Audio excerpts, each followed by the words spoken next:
to you under the general head of argument that was introduced by my senior counsel Awele. Basically seeks to demonstrate to you two things. One, that the criminal charges that have been preferred against the petitioner hearing, and specifically as relates to counts number 3 to 7 and 8, 10, and 11,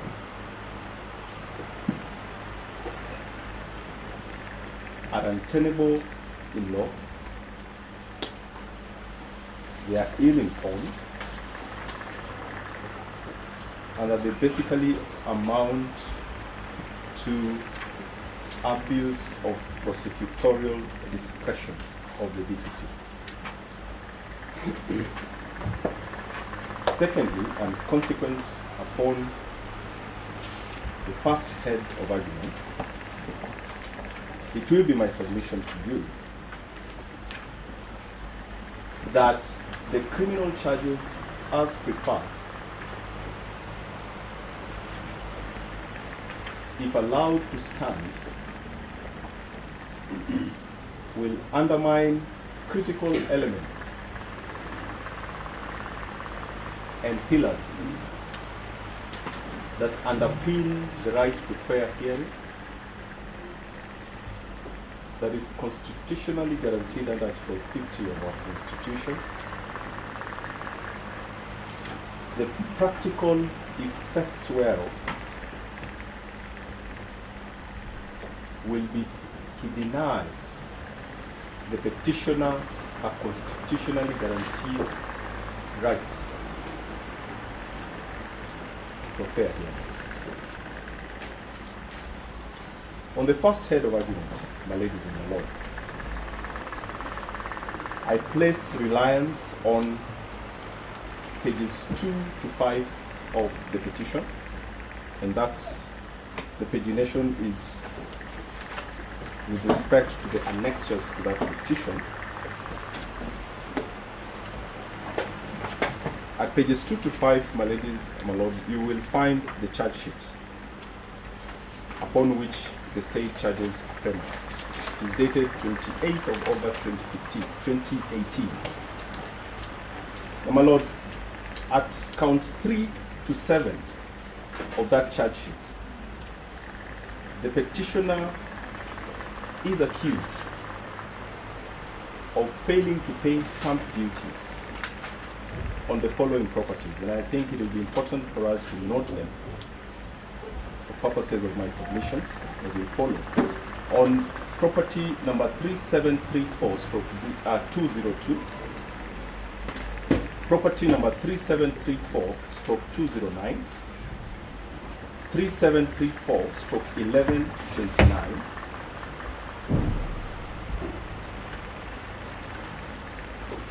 LR 330/634, and 3734/1297. In respect of these counts, charges, the petitioner is accused of failing to pay stamp duty upon the purchase of these properties.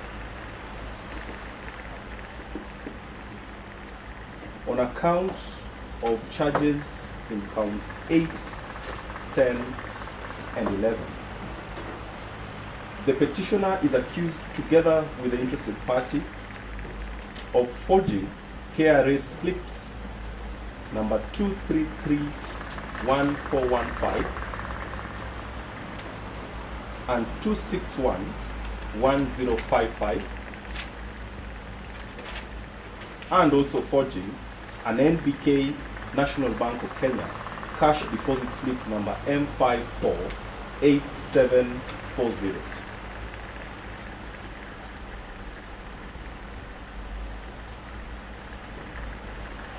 Now, my lords and my ladies, those charges are presumably based on evidence that has been produced not by the petitioner, but by the DPP himself. In other words, we are saying that based on the evidence before you, on the record,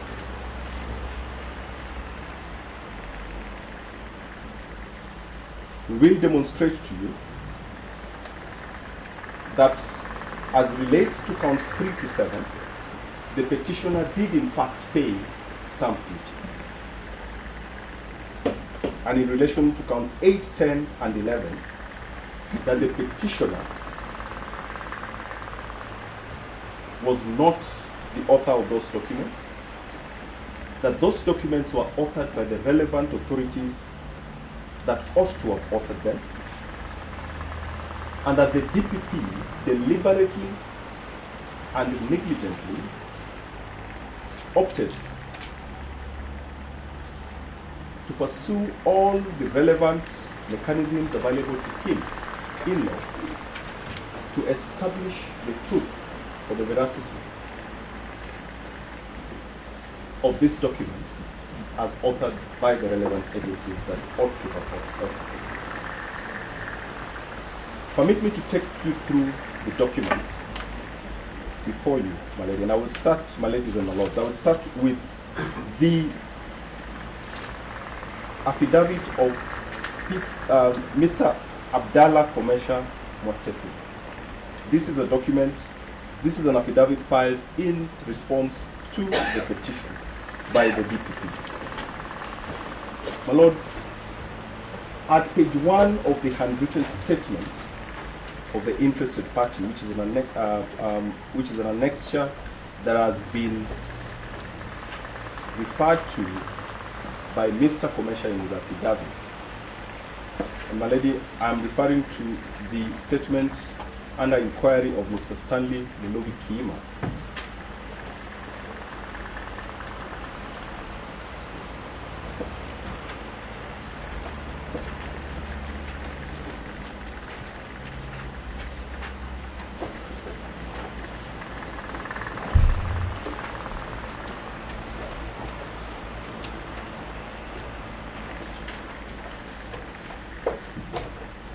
An important fact is laid there.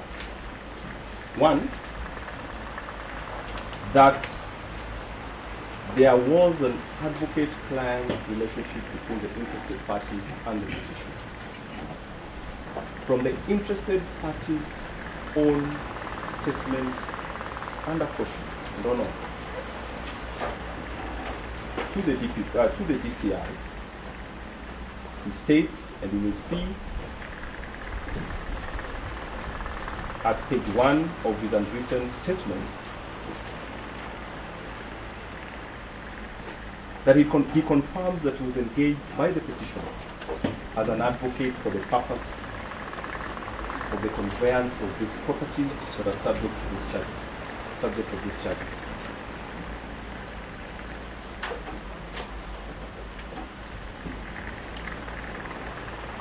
And that's an important fact. And it is important because it establishes that at all material times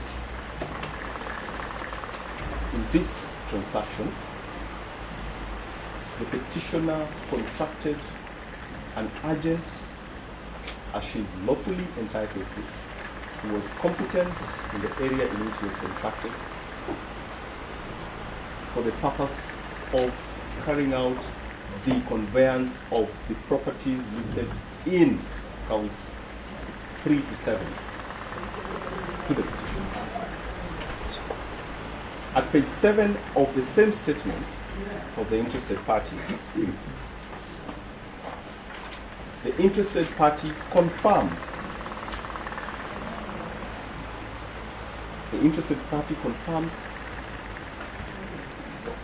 that indeed all the properties that have been listed by the DPP in counts 3 to 7 are the same properties for which he was contracted to render his legal services.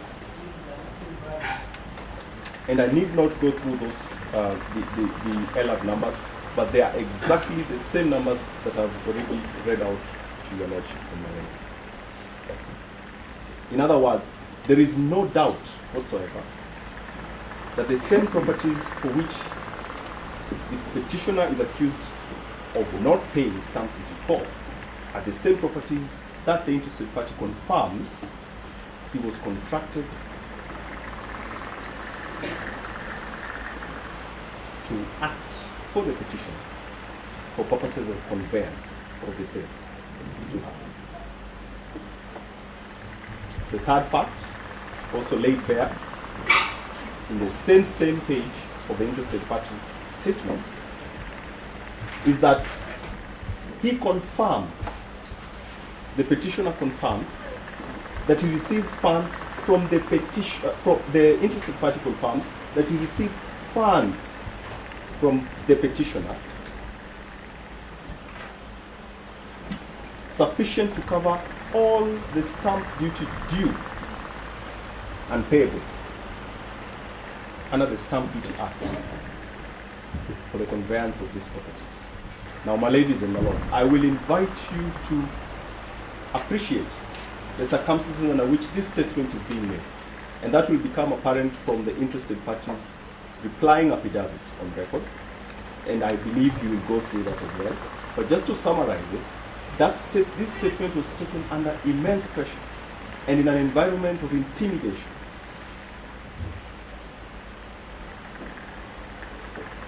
Against the interested party. If there was any motivation for the interested party to concoct evidence or to provide false information, that would have been the perfect opportunity for him to do so. He voluntarily stated under oath and under caution, knowing very well the consequences of this statement, that he was contracted by the petitioner to pay stamp duty on her behalf, and that he received stamp duty on behalf of the petitioner and paid the same. Now, my lords and my ladies, those are admissions on the face of the record. And just as they are damning to the credibility of the charges that have been preferred against the petitioner, so are the glaring inadequacies in the very records that found the charges that have been preferred against the petitioner. The first of the inadequacies, my ladies and my lords, is that it is not disputed that these properties were in fact transferred eventually and registered in the name of the petitioner.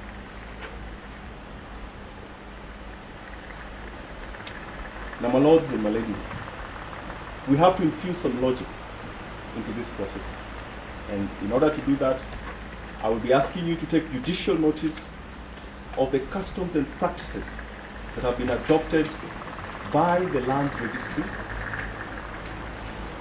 in conjunction with legal practitioners in the conveyancing practice and the Kenya Revenue Authority.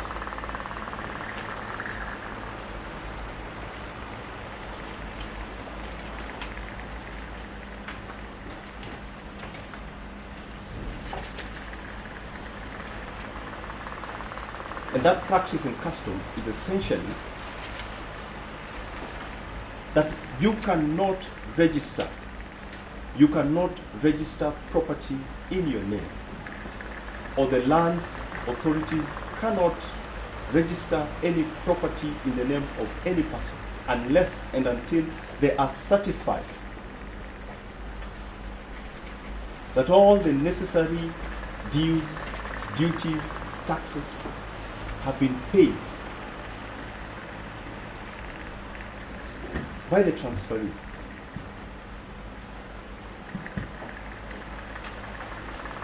As a precondition.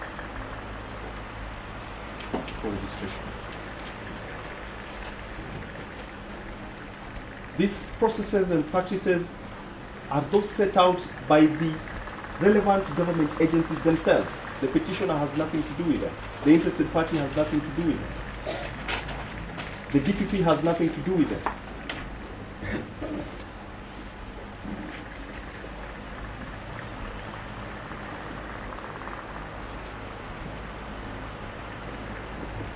And yet, from the very people from whom these processes originate,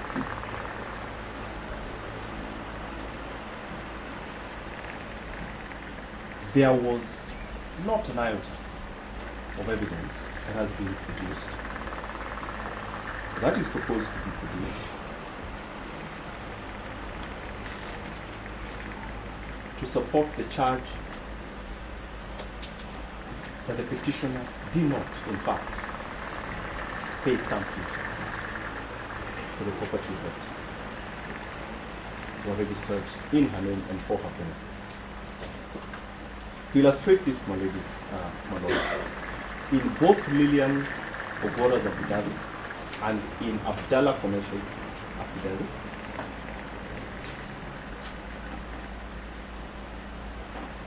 you will notice a glaring inadequacy. There is not a single of the documents that were allegedly forged annexed there.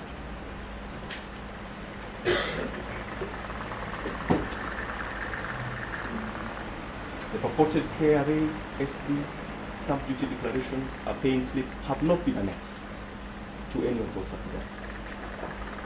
And neither has the NBK deposit cash slip.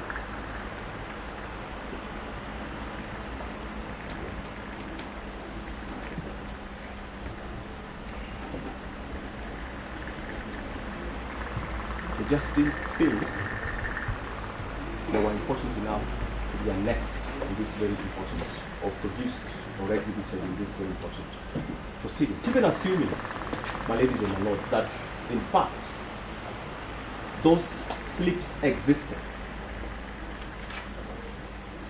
there is no evidence from the authorities that have authorized to author them that they are forgeries. And the emphasis here is on forgery.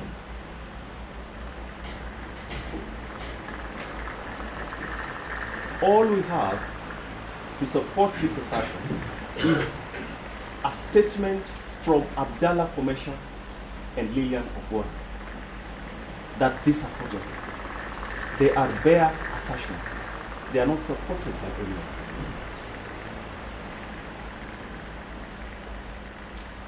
The best that they came, or the closest that they came to proving this charge, was a statement by Julius Chege Masharia. This is an annexure to Mr. Commercial's affidavit. It is annexure number 29. This is a KRA officer, manager in the Intelligence and Strategic Operations Office. Now, my ladies and my lords, Mr. Julius Chege, nowhere in his statement does he state for a fact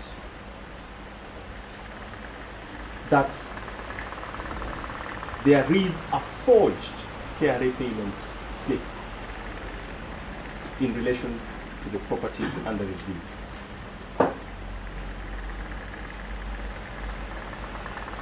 What he says instead is that there is no evidence. There is no evidence that stamp duty was paid. Now therein lies the problem.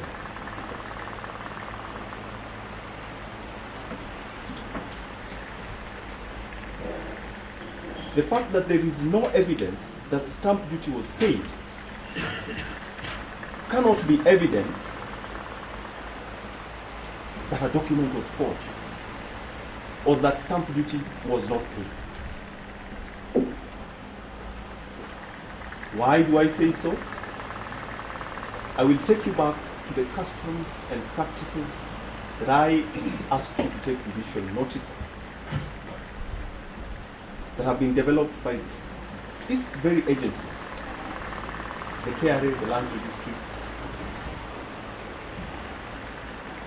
and the banks with which they work. And my lords, you will appreciate that at no point does a purchaser or his advocate pay stamp duty directly to the KRA. Stamp duty is paid through an intermediary bank. And in this case, and it is not denied, the intermediary bank was National Bank of Kenya. That is a practice, at least at the time.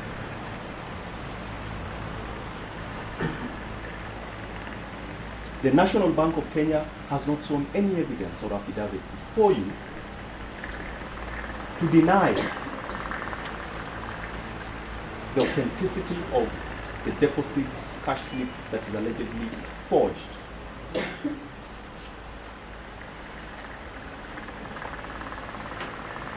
It could very well be, and this is a very reasonable assumption to make, it could very well be that this is an internal reconciliation and accounting problem between the National Bank of Kenya and the Kenya Revenue Authority. We do not know, but it is a possibility.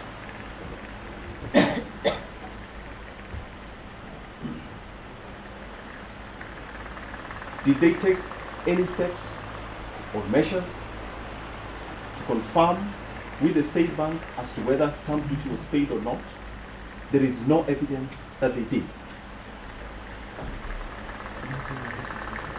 They did not even visit the bank. Correct. At least from the evidence on record, they did not even visit the bank. Instead, what do? Mr. Komesha, at paragraph 20, I believe, of his affidavit, states as follows.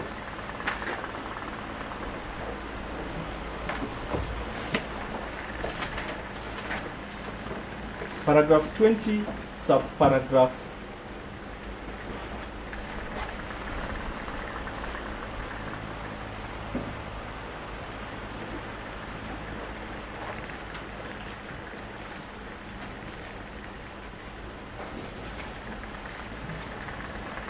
subparagraph C,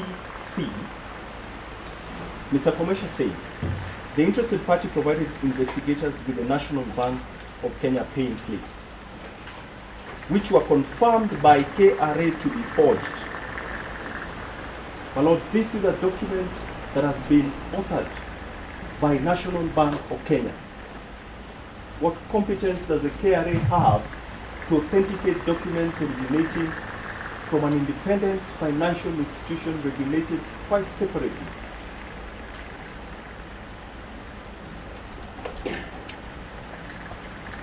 From the Kenya Revenue Authority.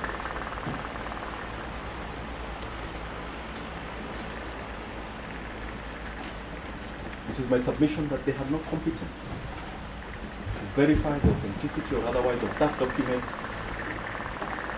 and that the decision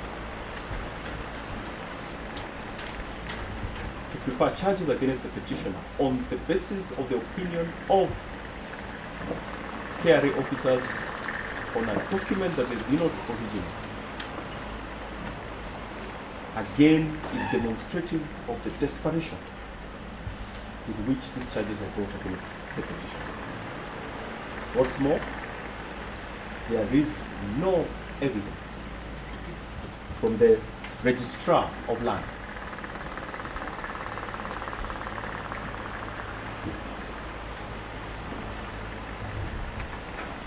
as to why the documents that are registered to give effect to the title for the benefit of the petition were registered without paying the stamp duty.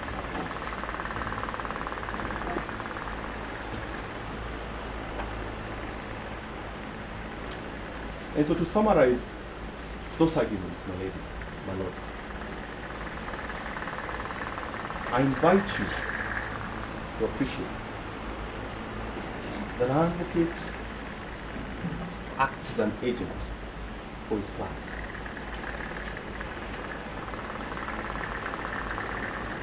Once engaged as an interested party and equivocally states he was, he becomes the counsel and fiduciary of his client.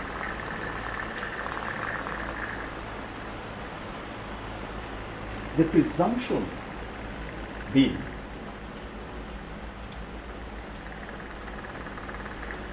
that he is hired by his client to render legal services for which he possesses a certain degree of skill and competence that the petitioner does not possess.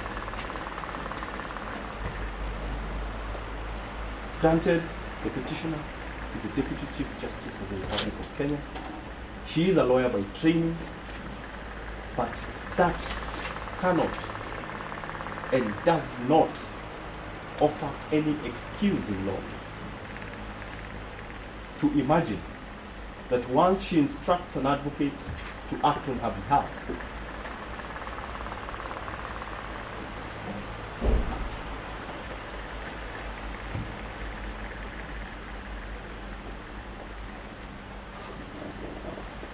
that she exercises some levels, she still goes on to exercise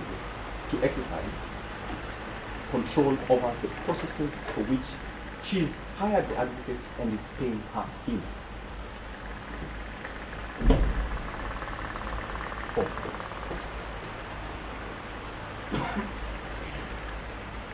As a matter of fact, my ladies and lords, that is a very underpinning of professional undertakings in law. That is why professional undertakings are issued in the name of the advocate. And that is why advocates are followed personally.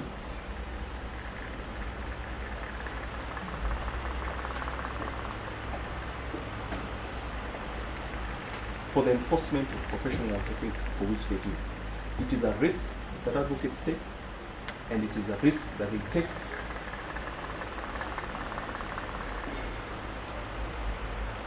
within strict confines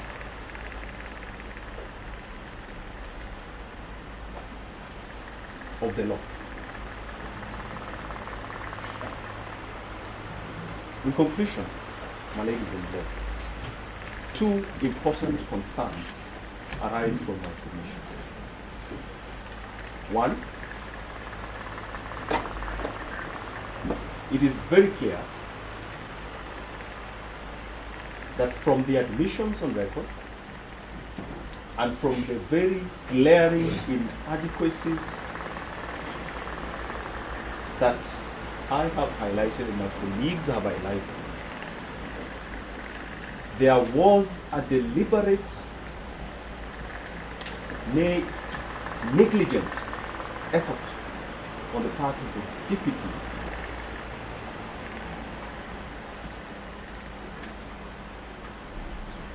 to ignore all the relevant factors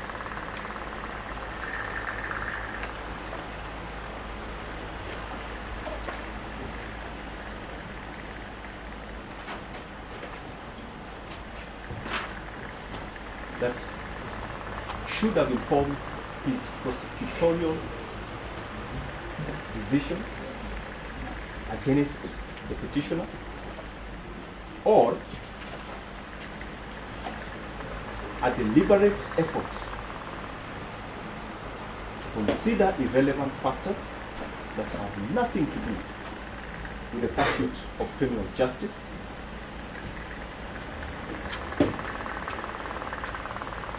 and with respect included the withholding of relevant exculpatory information and evidence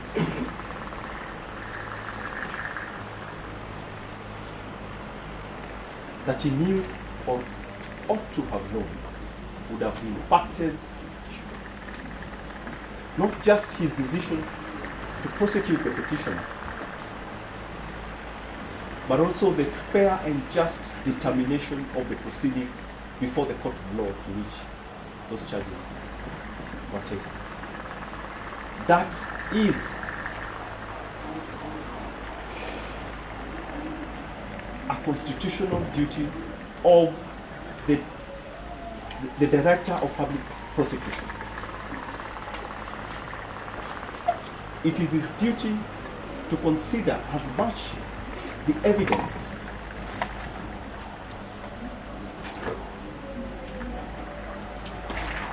that would infer culpability against the petitioner as the evidence that would exculpate the petitioner of the charges for which she has been charged. And very quickly, my ladies and my lords, that duty is anchored in our laws under Section 4B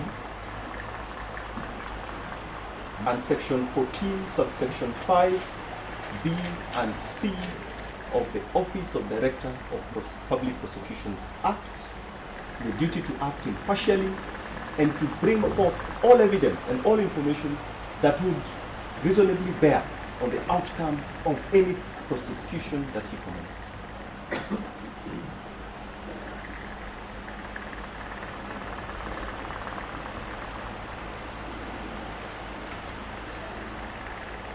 And this is not, my ladies, my lords, and I'm concluding, this is not a new principle in our jurisdiction.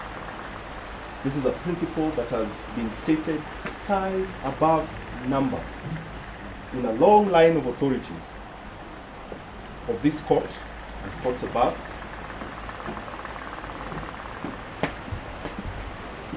And I can do no better, my ladies and my lords, than refer you to just one paragraph on that point at page 239 of the petitioner's written submissions.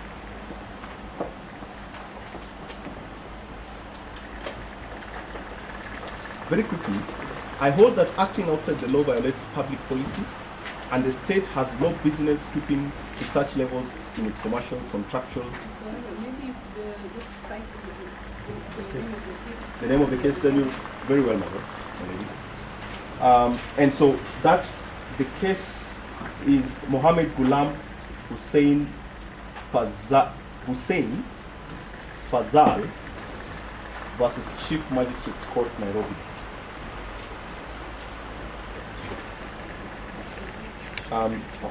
It is at page 239, the relevant paragraph I'd like to cite. It is the authority number 13 in our list and bundle of authorities.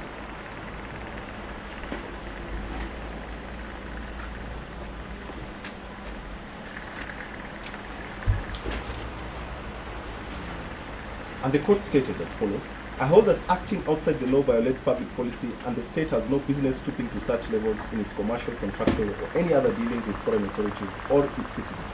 The circumstances of this case are such that the court cannot possibly believe that it was brought to the attention of the Office of the Attorney General. Yet, because of the apparent publicity of the matter in local media, it is yet again difficult to believe that it did not attract the attention of that office. If it did, the institutional continuation of the criminal process is negligent and reckless, to say the least. The office had a clear duty to give proper advice, including the efficacy of the method adopted in securing the public interest. In other words, this decision postulates the principle that it is not the business of the DPP to convict anyone. It is the business of the DPP to exercise his discretion reasonably and strictly in accordance with the law.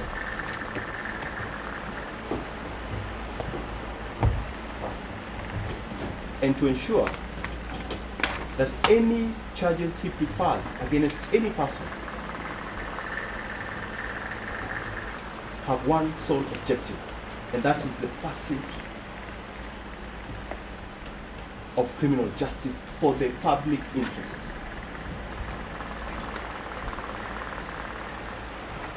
In this case, it was a direct opposite. It is evident that all the DPP was interested in was to secure conviction against the petitioner at all and any costs. And finally, my ladies and my lords, at page 231 of the same decision that I have cited before, and at page 235 and 239, I wouldn't wish to go through them in detail because of time constraints.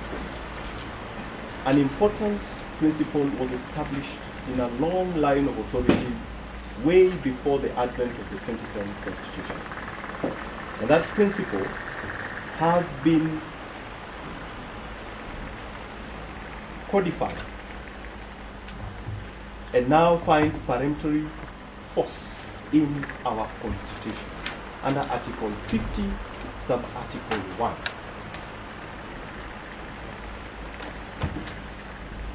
In my own words, that principle is that where there are prescribed alternative processes for the resolution of any dispute, and particularly civil remedies and procedures,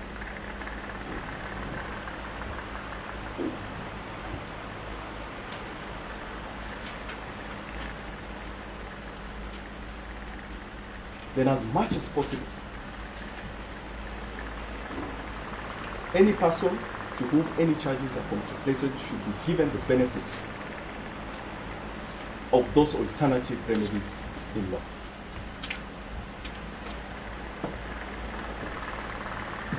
This right is enshrined under Article 50, sub-Article 1 in mandatory terms, and it is a right, therefore, that every citizen of the Republic of Kenya must have a right to benefit from in circumstances such as this, for instance. And for that, my ladies, it is our submission, my ladies and my lords, it is my submission that had the DPP considered that constitutional safeguard to the right to fair hearing in respect of the petition, he would not have preferred this charge. Why? The charges relating to the non-payment of stamp duty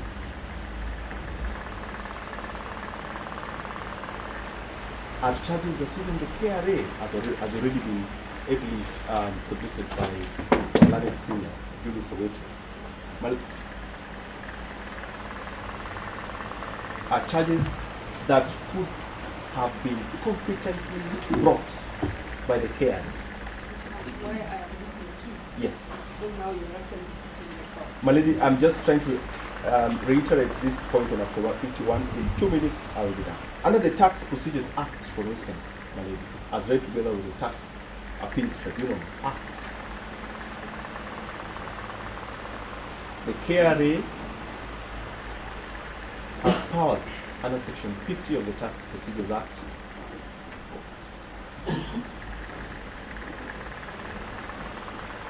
to assess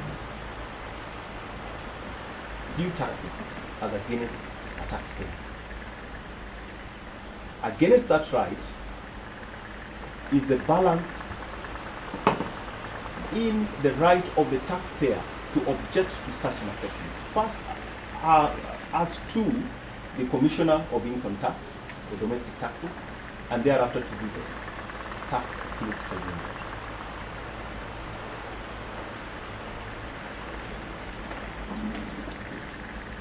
No demand or assessment has ever been made as against the petitioner,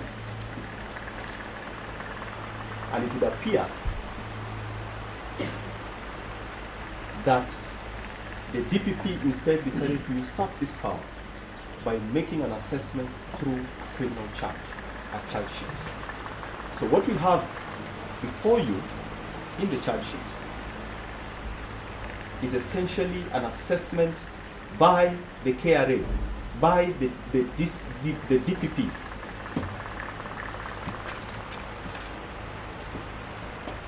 of tax allegedly owed by the petition. No complaint from the KRA whatsoever. And if you look at paragraphs 19 of Lillian Ogora's affidavit, as against the statement of Mr. Julius Chege of KRA, you will see that in fact there was no intention on the part of the DPP to even give the KRA an opportunity to invoke those procedures that have been availed to them in law to claim the tax owed, if indeed they were owed.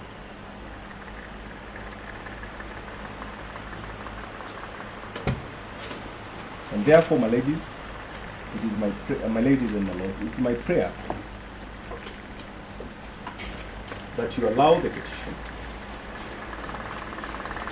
as prayed,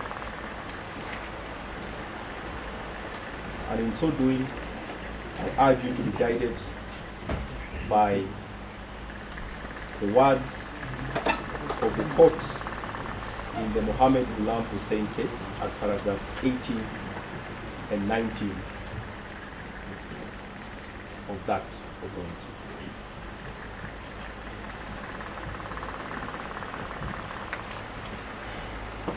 Unless you have any questions for my lady, I'd like to ask.